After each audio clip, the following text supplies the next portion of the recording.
Good morning. It's a great honor and a pleasure to be here. Now, we are all here. You are all here because you're convinced that AI is happening. And you're convinced that deploying AI wisely is the key that makes the difference between the company flourishing or floundering.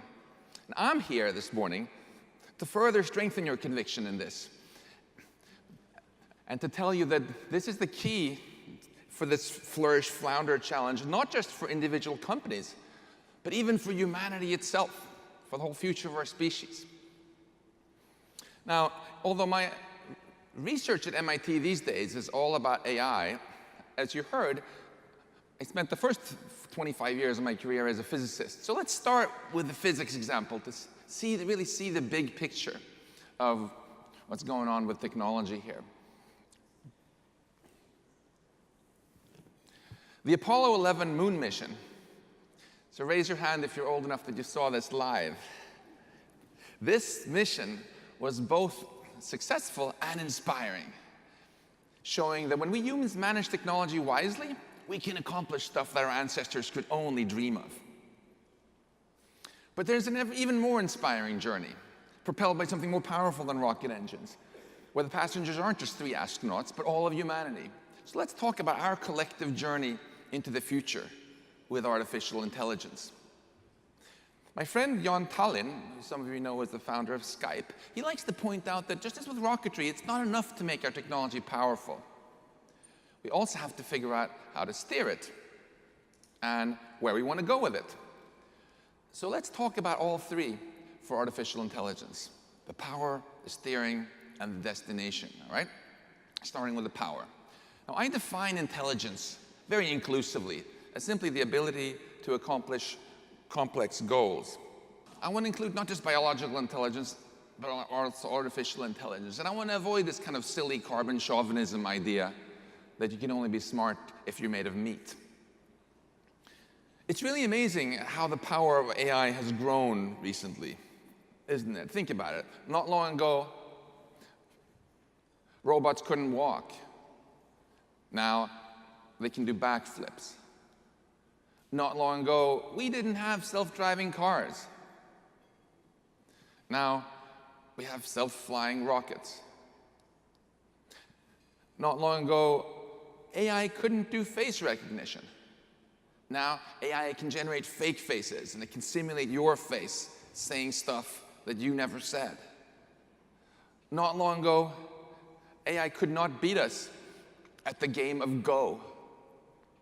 Then Google DeepMind's AlphaZero AI took thousands of years of human Go wisdom and Go games, ignored it all, and became the world's best Go player simply by playing against itself.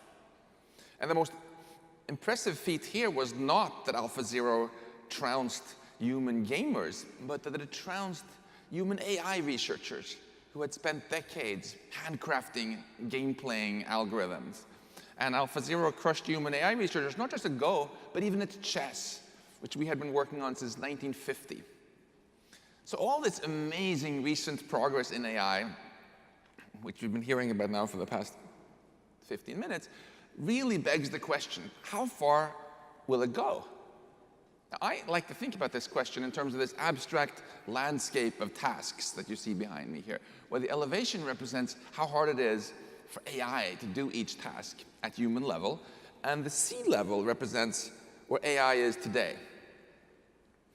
The sea level is rising, of course, so there's a sort of global warming going on in the task landscape. And one obvious takeaway is to avoid careers at the waterfront, soon to be disrupted by automation. And another obvious takeaway for your businesses is to pay particularly close attention to what's going to get submerged next, to make sure that you get on the right side of this curve. But there's also a bigger question, isn't there? How far will the water end up rising?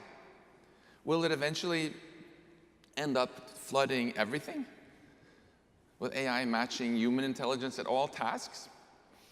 This is the definition of artificial general intelligence, AGI, which has been the holy grail of AI research ever since its inception. And by this definition, People who say, there'll always be jobs that humans can do better than machines, are simply saying, we're never going to get AGI. Sure, we might still choose to have human jobs with AGI, or to give humans income and purpose without jobs, but AGI would in any case transform life as we know it, with humans no longer being the most intelligent on Earth. Now, if this happens, we get to AGI, then additional AI progress would be mainly driven not by human AI researchers, but by AI itself. So that means that additional progress in AI could be way faster than the traditional human research and development timescale of years, raising the very controversial possibility of an intelligence explosion, where recursively self-improving AI rapidly leaves human intelligence far behind, creating what's known as superintelligence. All right, reality check. Are we actually going to get AGI anytime soon? Some famous AI researchers, like Rodney Brooks, think, it's not going to happen for centuries. But others, like Google DeepMind founder Demis Hassabis, are much more optimistic and are working hard to make it happen much sooner.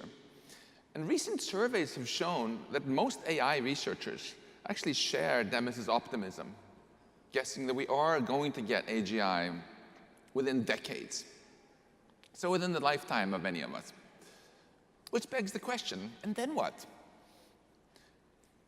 What do we want the role of humans to be if machines can do everything better and cheaper than us? The way I see it, we face a choice. One option is to be complacent. It can be, let's just build machines that do everything better and cheaper than us. Don't worry about the consequences. After all, if we build technology that makes all humans obsolete, what could possibly go wrong? I think we should be more ambitious. Let's envision a truly inspiring high-tech future and try to figure out how to steer toward it. Which brings us to the second part of our rocket metaphor, the steering. We're making AI ever more powerful, but how can we steer towards a future where it helps our companies and ultimately all of humanity flourish rather than flounder? To help with this, I co-founded the Future of Life Institute that you heard about, a small nonprofit advocating beneficial use of technology. Our goal is for the future of life to exist and be as inspiring as possible, and I'm optimistic that we really can create a truly inspiring high-tech future if we win the wisdom race, the race between the growing power of technology and the growing wisdom with which we manage it. But the reason this is a big if is because this is going to require a strategy change. Our old strategy for winning the wisdom race has always been learning from mistakes. We invented fire, screwed up a bunch of times, invented the fire extinguisher. We invented the car, screwed up a bunch of times, invented the seatbelt, the airbag, the traffic light, and auto braking. But with more powerful technology like nuclear weapons and AGI, we don't want to learn from mistakes. That's a lousy strategy. It's much better to be proactive rather than reactive and get things right the first time, because that might be the only time we have. It's funny, though, because when I say this, sometimes people go, oh, Max, shh, don't talk like that. That's Luddite scaremongering. But it's not scaremongering. It's what we at MIT call safety engineering. Think about it. Before NASA launched the Apollo 11 mission to the moon, they systematically thought through everything that could possibly go wrong when you put people on top of explosive fuel tanks and launched them to somewhere where no one could help them. Was that scaremongering? No. That was precisely the safety engineering that led to the success of the mission. And that's precisely the strategy I think we should take with AGI as well. Think through what could go wrong to make sure it goes right. And that's, of course, also the strategy we should take with our companies in the near term. Think through everything that could go wrong to make sure it goes right. In this spirit, we've organized conferences bringing together leading AI researchers and other thinkers to discuss how to develop this wisdom we need to keep an AI beneficial. The last conference was in California in Asilomar last year and produced this list of 23 principles, which have since been signed by over 1,000 AI researchers from around the world. And I want to tell you about just 3 of them. One is that we should avoid an arms race and lethal autonomous weapons. The idea here is that any science can be used for new ways of helping people or new ways of harming people, right? For example, biology and chemistry are much more likely to be used for new cures and new materials than for new ways of killing people, because biologists and chemists pushed really hard for international bans on biological weapons and on chemical weapons. And in the same way, most AI researchers want to stigmatize and ban lethal autonomous weapons, keep AI as a force for good. A second Asilomar principle is that we should mitigate AI-fueled income inequality.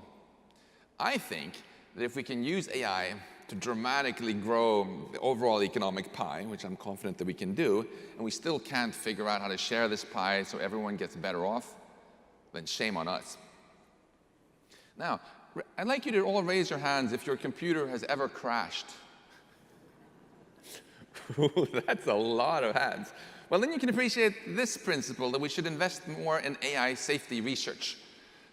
Because as we put AI in charge of ever more infrastructure and decisions, we need to transform today's buggy and hackable computers into robust AI systems that we can really trust, right?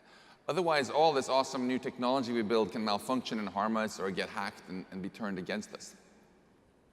And this AI safety research has to include AI value alignment, because the real threat from AGI is not malice like in silly Hollywood movies, but competence, that the AGI accomplishes goals that just aren't aligned with our goals.